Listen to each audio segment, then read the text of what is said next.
Hello, and welcome to another edition of Critical Q&A, the show where I answer your questions based on what you have left me in the comment section of my Q&A videos or have sent to me by email at askchrisshelton@gmail.com. And if you leave me questions, I'm just going to keep saying this to let people know as they come onto my channel. If you leave me questions on my Critical Clips channel, or you send them to me on Twitter, or you send them to me on Facebook or something, or some other way, I'm not necessarily going to put them in my queue. I might not see them. I'm not looking for them there. I don't pay attention to them there. I'm looking for them in the emails to askchrisshelton@gmail.com or in the comment section of these Q&A videos. All right, so that's where to put your questions, and I am more than happy to get to them. I have this very long, extensive queue of questions, and I am getting through them as quickly as I can, and they just keep coming, which is awesome. And I also want to encourage people to send me flash answer questions. I'm building up a little queue of those so that we have those going again every single week like we will this week. So keep those coming in too. I hope you guys got a chance to watch my podcast this week. It was a little bit of a, what happens when you hit the X-cult world and you run into, skepticism, atheism, and humanism, and thisism, and thatism, and the otherism, and, this kind of thing. And what about that mindset? And what about running into problems with people who still act a little culty after they come out of a cult? Moi included. It's not helpful to tell somebody, well, you never left the cult. That's just insulting and degrading, and it's not a helpful statement. However, that doesn't mean there isn't a little bit of truth connected with it. And so you can help somebody in that situation. You can help somebody who is still sort of, operating on old habits, you could say. But there's a right way to do that and a wrong way to do that. And anyway, we kind of talked, me and a friend of mine, Mark, talked about that a bit this week. So if you're interested in any of what I was just talking about, then check out that podcast. And of course, our Critical Conversations, the live show this week, we talked a little bit about love in and out of cults and the sort of obsessive compulsive kind of love that one experiences when they're in a cult. So we had some fun with that, and I hope you guys will check that out too. That all being said, let's go ahead and get on with your questions. Nick, when were Sunday services introduced in Scientology? Was it before you left or after? If before, have you ever attended? And if so, what did you think? Based on what you know, what do practicing Scientologists think about them? What's their current status in Scientology?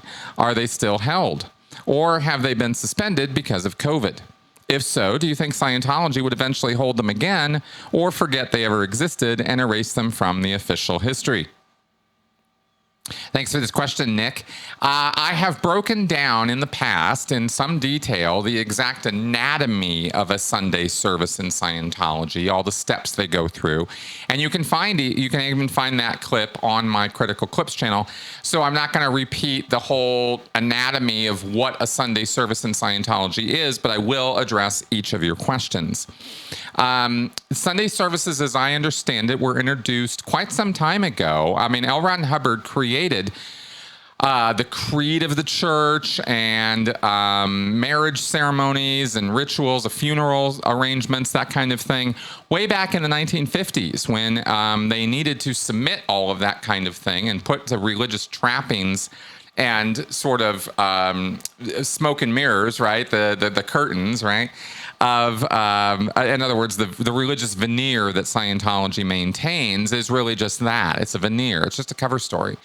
And most Scientologists even know that. They don't really think about Scientology as a religion in the same way that Christians or Jews or Muslims would think about their religion as a religion. Scientologists just don't think that way. It's more about doing, and of course, paying at this point with all of the money that is required to do Scientology. Very, very different from the attitude and spirit of what goes on in other churches.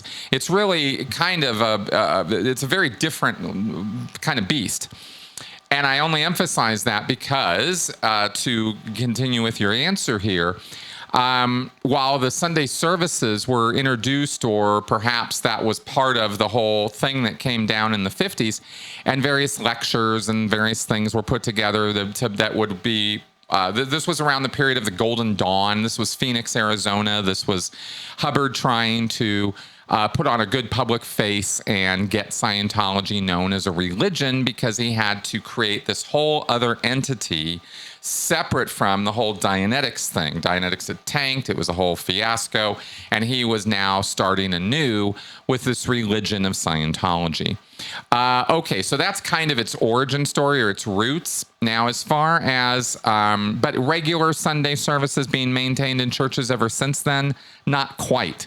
Because this is kind of a smoke and mirrors religious cloaking activity, the Scientologists really only do it when they need to, or told to, or ordered to. And for very, very, for a very long time, they didn't, or would go in and out, that kind of thing. So this was all developed and figured out when I was still a Scientologist. That was still a thing. And if it sounds a little loosey-goosey and a little like, what are you saying, Chris? I'm saying that sometimes Sunday services would be held and sometimes they wouldn't be. Most of the time, not. I never experienced a Sunday service in Scientology until the year 2000. Because that was when Miscavige decided to resuscitate the entire program and put that whole religious veil slam it back in Scientology. And they had a little tiny book. I'm just gonna use my fingers here to indicate it was about a centimeter thick book called The Background and Ceremonies of Dianetics and Scientology, or Scientology, I should say, not Dianetics. So they had this little thin book, and that had the sermons or works or articles or whatever connected with Sunday services and being a minister and doing services. The marriage ceremonies were in there, the funeral services were in there. So I don't even know actually, and I didn't have a copy of the book to go back and look and see if there were formalized Sunday service sermons in that old background ceremonies book. But in the new one that was released in the year 2000, it was extended out to be about this thick. It was big, huge tome. It was like 2 inches thick. And it was made to be and look impressive. Big leather bound, great big cross on the cover, the background and ceremonies of the Church of Scientology. And Miscavige decided to really slam dunk this whole thing. Not only was the book released, but there were actually management people put on post whose job was to administer or oversee the administration of Sunday services around the world. These were called the Sunday Service ICs. And people were made to start doing Sunday services every week in every church. And this was monitored by attendance figures, how many people attended and how many, this and how much that. And various statistics were put together to kind of track and enforce this. So after that, I and everybody else was attending Sunday service for a while, even on the PAC base and the Sea Org base. Sunday services were mandatory. And so every Sunday morning, we had to cut into our CSP time, our laundry time, in order to go and be part of this, because they would hold them around 11:30 or, noon or something like that. And as per the anatomy of it, there was a sermon and there was a little group processing and various things. And like I said, you can go check out that other video for that breakdown. As far as what did I think, I thought they were tedious and boring, and I thought the group processing was rather torturous. I really did not enjoy it at all. The whole look at the ceiling, look at the floor, look at the wall. You did this group series of commands to the entire assembly. And this is supposed to kind of be done enough to kind of get you out of your head and make you feel good, have a little, oh, wow, I feel so great now. But they continually just ran it. I mean, I sat for like an hour doing these process commands with everybody else in the room. And you could tell everybody was just, get us out of here, right? And they finally wrapped it up. And that happened over and over again. So based on what I know, what do I think practicing Scientologists think about them? Same thing I did. Nobody liked them. And that's why I tried to stress earlier that nobody's really thinking about Scientology that way. So Sunday service is kind of okay, I guess. Nobody really wants to go. And when they do hold them, they'll have to kind of go around and round people up from around the building or something and get them to, kind of cajole them into going. So generally speaking, if a Sunday service was held, say, at a city level church, you might have 3 or 4 people at it. Most of them staff, right? Sometimes public show up for them. Sometimes public get a little interested in them. But, it's hardly an avenue for proselytization or dissemination of Scientology. Nobody comes in through the Sunday service line, and maybe Miscavige envisioned that they would, but they don't. That's just not how that works. So nobody really likes them very much. And as far as their current status, okay, so they were suspended because, of course, orgs closed and then group gatherings were not cool. And so Sunday services were not being held for a while.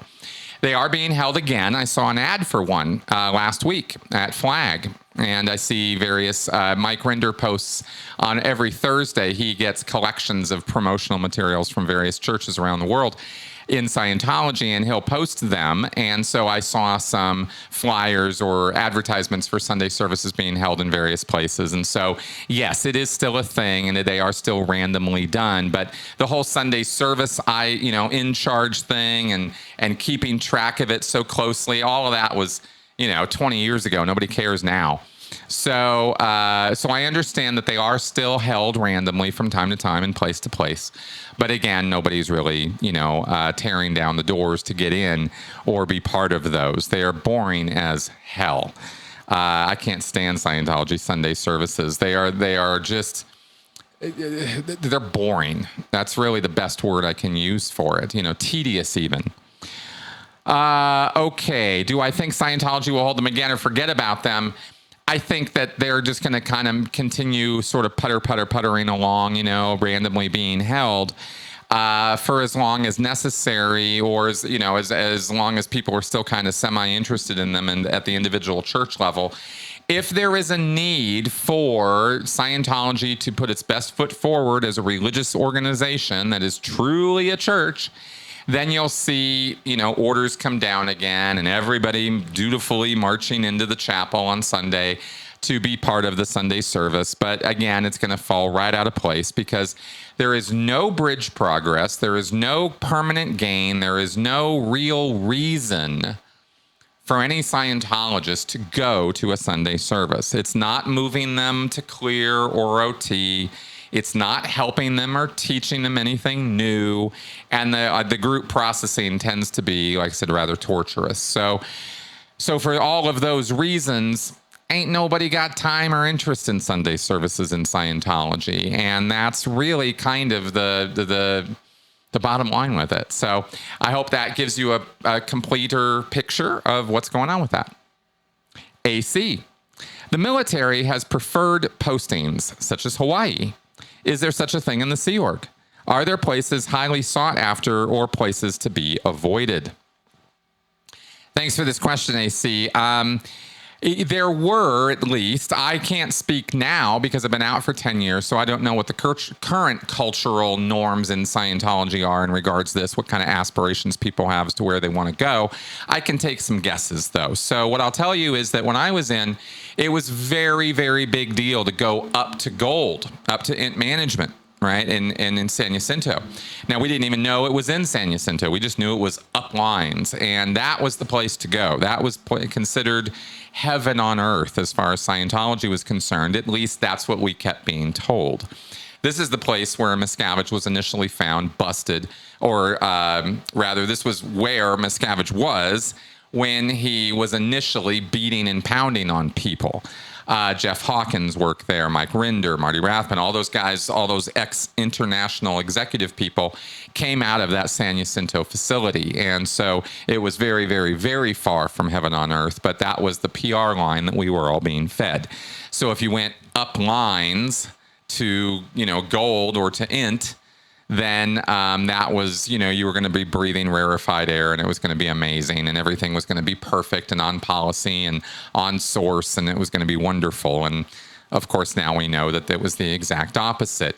And it's almost to the point now where when I hear things, even out in the real world that are, these glowing testimonials, or whatever, I'm always like, Really? Or is it the opposite of that, right? But especially in the world of Scientology, you can count on it. If they're praising it and can't shut up about it, it was awful.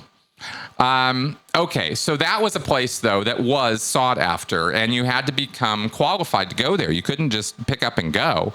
They had to clear. You had to go through a whole security clearance, and you had to get their blessing before you could be posted up at the international base. The Free Winds was also a place, the ship. That was a place where people wanted to go. Apparently the food was amazing, and the atmosphere was great, and everything was wonderful about it, and yeah, sure. Again, same kind of drill. Right now we find out the ship is the place where they, held Valeska Paris hostage for years and various other people. And, it was kind of worse than the RPF, and just awful, awful conditions and awful, awful people there to work for. But that didn't, but that again wasn't leaking around in the Sea Org. Everybody in the Sea Org thought, oh my God, Free Winds, that would be an amazing place to work. I certainly thought so, but there was that. As far as physical locations, maybe Flag, Clearwater, right? Because that's supposed to be a hot trot place, biggest org in the world. Miscavige is often around there. So, the idea is, the PR line is, oh boy, Flag, that'd be the place to work, right? As opposed to the pack base, Slack pack, right? The place you don't necessarily want to go. The reputation of Big Blue was very, up and down through the years. But the thing about Big Blue is that's where all the money was made. Big money place for a very long time. Not so much now, but back when I was in, we were constantly competing with Flag over money. Not on a weekly basis, but the events and the sales and stuff like that. That's how we would compete. On a weekly basis, nobody can keep up with Flag. In Clearwater, that place is producing, more money than any other single Scientology entity. Which is, again, one of the reasons people want to go there is because, the idea of bonuses or, time off or anything like that. If you're in the fantasy delusion world of the Sea Org, you think Flag is the place you're going to maybe get those things. And of course you arrive there and find out it's nothing like that. But, it's all that, and this really speaks. I hope I'm getting, maybe by implication here, I hope I'm getting across just how siloed the information is, even within the bubble world of Scientology, so that you have these horrific, awful abuses happening at Flag or at INT or at these other places, but nobody will talk about it. Nobody lets other people know. It's not like people ever got busted out of the INT base and spread around. Oh man, you do not want to go there, right? Oh man, that's the worst place to work. Don't ever. No, you could never get away with saying stuff like that. So you have to toe the line in keeping the reputation of these places going. And that's how it was when I was in. Now, I believe the hot place to go would be Scientology Media Productions, the place that produces the Scientology TV and all of Scientology's video, audio, promotional materials. That all is done by SMP, which is the TV station studio space that they bought in Los Angeles. It's about a mile away from the Big Blue base. A pack base. And that's a place you have to be cleared for, just like with the Gold Studio. And it's the hot trot place to be. Miscavige hangs out there a lot. Apparently, it's the in place to work. So I imagine that in the Sea Org, that might be considered a really hot posting at this point. But, given everything we know about what's been happening in Scientology lately, I don't even know if that is a thing anymore, that there's a hot place to go or people are excited. It might just be, well, anywhere than where I am, because here sucks, right? So send me anywhere else and I'll be happy, right? So that, is probably the state of things at this point. And that's pretty much all I can do to speak on that. In terms of, I will say also in terms of geographical locations like Hawaii or Australia or something like that, not really. We knew when I was in that Australia was sort of a place people got sent to a little bit. So, which is, kind of classic Australian stereotype, right? The old prison colony, right? I mean, not that that's Australia now, but historically speaking, that's still a current thing in Scientology. As horrible as that sounds. So I was never really hot to go to Australia. Never heard of anything like that. Yeah, not really. Not in terms of places, or countries or locations. I never really heard of anything in the Sea Org or Scientology about, good, that you really wanted to go there versus where you were at. Not really so much, at least nothing that's coming to mind right now. So I don't know. I hope that's informative. There you go. Matthew, can you tell us why celebrities don't show up on the list of high donors or get awards from the IAS? I would think that at least some of the celebs donate at the same levels as the other public donors, and I would think that David Miscavige would want to show off their donations to the other members of the IAS. Is this a deliberate choice on the part of Scientology to keep their donation secret, or is this a choice on the part of the celebrity to opt out of receiving an award for their donation? All right, Matthew, I'm going to say that my answer to this is going to be it's on the choice of the celebrities. They have a brand image recognition issue that they need to keep front and center at all times. And the advanced mags and other news outlets, the printed media, in other words, that Scientology produces, in order to show these donations and show membership levels with the IAS and stuff like that, that could leak out into the public, right? That could get onto TMZ. That could get, onto celebrity media even, and they don't want any of that. And so I'm thinking my take on this is that for brand management purposes, celebrities often in Scientology will downplay or ask that their names not be used in talking about specific amounts of money or membership levels or anything like that. And so people pretty much kind of assume that celebs are at the top of the list and, in all things, unless they see their names otherwise. And some celebrities had no problem with it. Some were routinely listed in there and others were not. So it's not a blanket thing. It's not like no celebrity ever is listed in the honor rolls or membership rolls of the IAS or other media that Scientology puts out. But when the celebrity doesn't want their name up, the celebrity doesn't have to have their name up, right? They're not going to get into a big argument with celebs about that because the celebrity is, through their actions and dissemination and all that kind of stuff, they are bringing new people in and they're VIPs. And VIPs in Scientology get what they want more easily than your run-of-the-mill Scientologist who isn't contributing millions of dollars to the church. So that's kind of how that works. Karen Pardo. I was wondering about L. Ron Hubbard's grandson. Does he have one? We hear from his son, who changed his name, and his great-grandson, who recites poetry. What about the generation in between?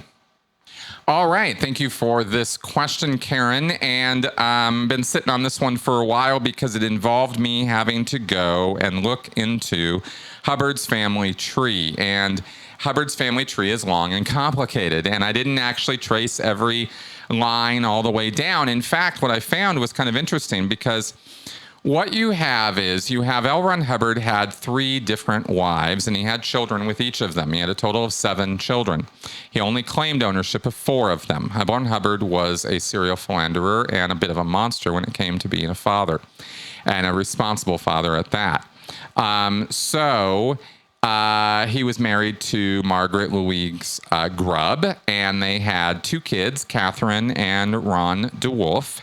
And Ron DeWolf is the grandfather of Jamie DeWolf. And now Ron DeWolf, Nibs, was what he was gone by, L. Ron Hubbard Jr. He's the one who worked under L. Ron Hubbard. And Blue took off from Scientology in 1959, and L. Ron Hubbard never forgave him. And in fact, that's where security checking came into the fore, is after Nibs took off. Hubbard decided that he was going to become obsessive about finding out everybody's secrets after his own son betrayed him after about 8 years of working for him directly and building up Scientology. Nibs was a crucial part of Scientology's history.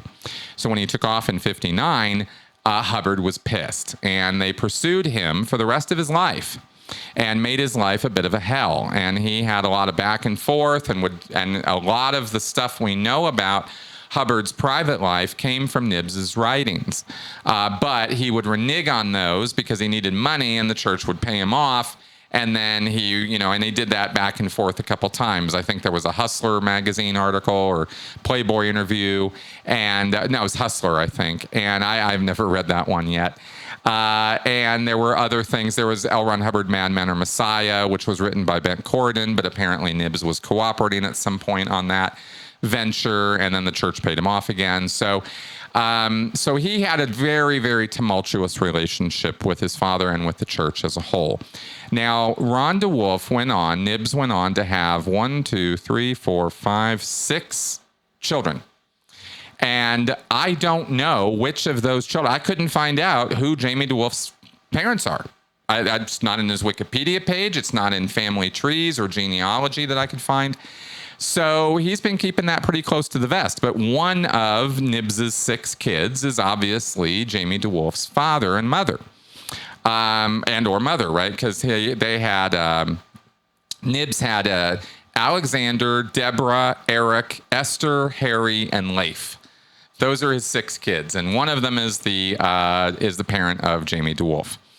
Now, Hubbard also had a daughter with Sarah Elizabeth Northrup, or Betty, and that's his second wife. And that daughter is Alexis Valerie Hubbard, and Hubbard totally disowned her, told her to her face, or rather via writing, in a letter that she was not his daughter, and just basically acted like a complete asshole to her. So that's that one. Now, Alexis, I think, has had kids. I didn't go diving into her family history. I don't know how much. I couldn't really find much, actually. It's not a whole lot of public record on that I could find, at least in the short time I spent researching this question. And then finally, Hubbard had his third and final wife, Mary Sue. And with her, he had Diana, Suzette, Jeffrey Quinton Hubbard, and Arthur Hubbard. Okay. I know Diana is still in the Sea Org, as far as I know, and I believe she had a daughter, and she's not in Scientology, and I don't know anything further than that. Jeffrey Quinton Hubbard, was the one who committed suicide in 1976. Suzette Hubbard, his other daughter, married a guy named Guy White. Married a guy, his name was Guy, and they had a son named Tyson. So that's another one of Hubbard's grandchildren. And then there was Hubbard's son, Arthur, and I don't know if Arthur did or didn't have any kids. So that's basically the breakdown that I could find, if you could follow all that. I didn't produce a graph or a family tree or something for you on this. It's kind of like, well, when you have 7 kids, your odds are you're going to have a whole lot of grandkids.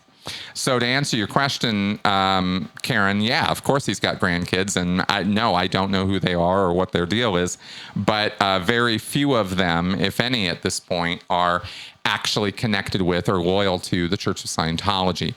David Miscavige wanted to get the Hubbard family completely the hell out of Scientology after he took over. The only one he kept around was Diana, as far as I know, for any length of time. And the rest of the family is out, doesn't want to have anything to do with it, hates the family name, etc., as far as I understand it. That's what Jamie talks about in his acts when I've seen them. So as far as I can tell, most of them have done everything they can to separate themselves from Hubbard and his disgraceful name. And that's why you have DeWolf and various other last names throughout the family tree here. So that's what I can speak to about that. And I hope that little bit of information is you can go do your own research on that, check it out. But that's what I can speak to about. 2-bit color pencil. I read someone's comment about the Will and Jaden Smith vehicle After Earth, about the connections they saw with the plot and characterization to Scientology and their philosophy. I was also fascinated when watching the demonstration of what I understand are techniques used in Scientology when watching the film The Master. Have you watched these films? If you have, what can you say about their relationship to the Church of Scientology and its philosophy? Are there any other films, not documentaries, which you believe have a hidden or overt connection to Scientology?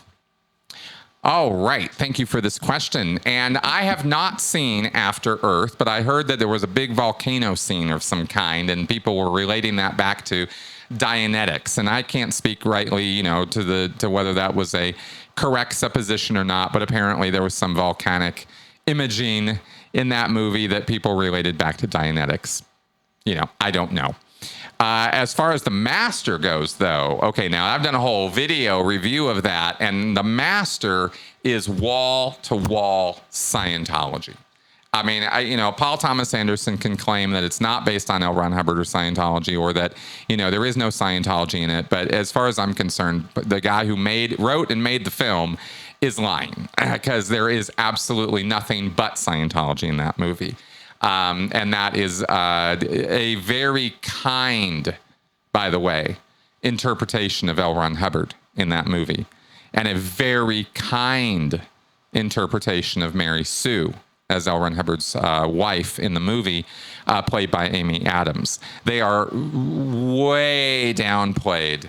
And I really wish that Paul Thomas Anderson had explored more of the dark side of L. Ron Hubbard through his Lancaster Dodd creation, because what he did not show in that movie were the bouts of depression and anger and self-hatred, self-loathing, really, and the anger he would demonstrate toward his family and friends. It came out a little bit. He had a couple public displays of anger that annoyed and upset people, but it was nothing compared to the way L. Ron Hubbard really was. So wall-to-wall Scientology, in terms of the techniques that were shown, you see objective processing, you see him asking questions in an auditing session type format, even though they're using questions lifted off of the personality test, which I was very amused by. So again, yes, there's Scientology in there, but it's not necessarily what you might call pure Scientology. Scientology, as administered in the real world, looks a little different than what they're showing in the movie. But that being said, what's in The Master is the most accurate representation I've ever seen of anybody even try to show what an auditing session or what Dianetics and Scientology auditing actually look like. So kudos to PTA for that. As far as other films, I've mentioned before, Swordfish is a movie John Travolta was in. And that movie has a couple little snippets, one in particular about the ethics of Scientology, greatest good, and that sort of thing. The Travolta character makes an argument to Stanley, as played by Hugh Jackman. In the third act, in the later part of the movie, Travolta's character is justifying his actions, his murderous actions, with Scientology ethics. And I thought that was interesting. And I noted that right away when I was a Scientologist when I first saw that movie. I was like, oh, wow. And of course, seeing it after the fact, I was like, oh, wow. Anyway, so there is that. And let me see, other movies with Scientology or a hidden or overt connection. Of course, there's Bowfinger. That's it, 1999. So that was a satirical movie, and that had a satirical take on Scientology, not a direct connection to it. It was more of a satirical connection to it. They were making fun of Scientology. And of course, we see that in other movies where they take pot shots at it. But as far as Scientology content in the movie, those are the ones that come to mind straight away for me. So there's my answer for you.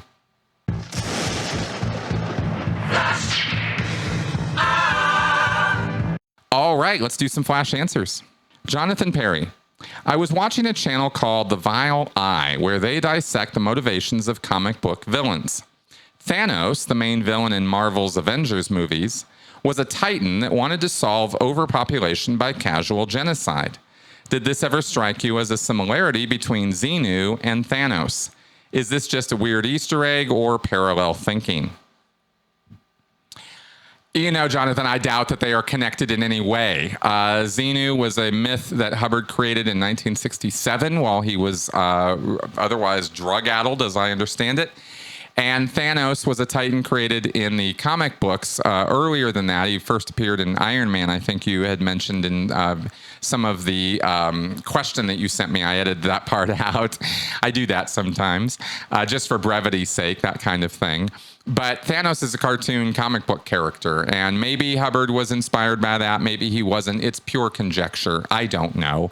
And neither does anybody else, because the last thing Hubbard was ever going to admit to anybody is that he was cribbing ideas from comic books. So all we can really say here is that it's an interesting coincidence, and the idea that a supervillain in a comic book is going to engage in casual genocide is far from only Thanos having done that. Just about every supervillain in the world has at one time or another threatened the very existence of everybody on Earth or in the universe. So it's a pretty common trope among supervillains, to be honest, and that's why I don't really get too excited about drawing these kind of direct connections, even when one of those comic villains is named Xenu, which is the case. In a comic from the early 1960s, there's a baddie named Xenu, and then oddly enough, Hubbard comes up with a baddie named Xenu. Coincidence? Maybe. Hard to say. But there's my flash answer for you. Travis, would you go to a 90s band reunion festival? If so, who would you like to see perform?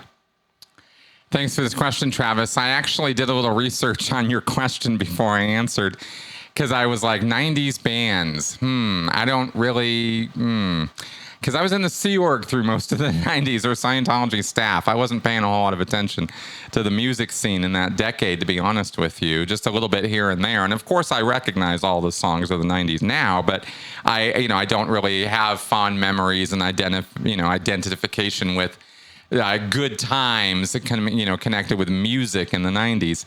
That all being said, I went through and looked at 90s bands that should have reunion tours or something, and I didn't see one that I would be interested enough to want to go see in a concert live. I just didn't. So I guess my answer is none. Leo Taxel. What are some crazy things Hubbard actually did besides conning people? All right, Leo, thank you for this question. I will say some crazy things. Hubbard traveled extensively as a youth. He got to sail around the Atlantic, get over to Guam, China, Indonesia, these areas. I thought that was pretty crazy. He was a legit glider pilot, barnstormer. I think in the 1920s or 30s, he definitely did do those things, flew around the United States. He was kind of slacking off, blowing off college and university and other endeavors that he should have been engaged in, but he was a legit, glider pilot. And of course, he had some misadventures out on the ocean. There was a Caribbean motion picture expedition that was a complete disaster.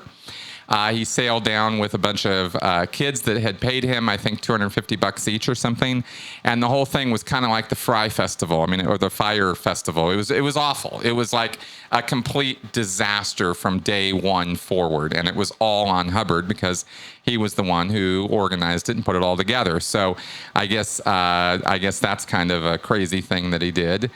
And another crazy thing he did, the last one I'll say, is he wrote a book in 1938 or around that time period after having some monumentous epiphany after nearly dying in a dental operation. And he wrote a book called The Dark Sword, or Excalibur. And this book apparently was something he said was going to be more popular and bigger than the Bible. He did not think small, Hubbard. And of course, that was rejected out of hand by anybody who looked at it. I'm sure it was just as obscure and obtuse and bizarre as the Dianetics book is. If you ever try to read Dianetics, The Modern Science of Mental Health, you know what I'm talking about. That book is insanely hard to read because it's so poorly written and the ideas are so half-formed and half-baked. Same with, I'm sure, The Dark Sword. But we don't know. We've never seen it. No copies are around for anybody to see. We believe there might be a couple copies up in the L. Ron Hubbard archives, deep in the bowels of the Church of Scientology, but no, it hasn't seen the light of day since back in the 1930s or 40s. So that is, those are some answers for you. All right, so that's our show for this week. Thank you very much for coming around, everybody, and listening to me blabber on here. I hope these answers were interesting, informative, and entertaining, and I hope you will support the channel. All right. See you guys next week. Bye-bye.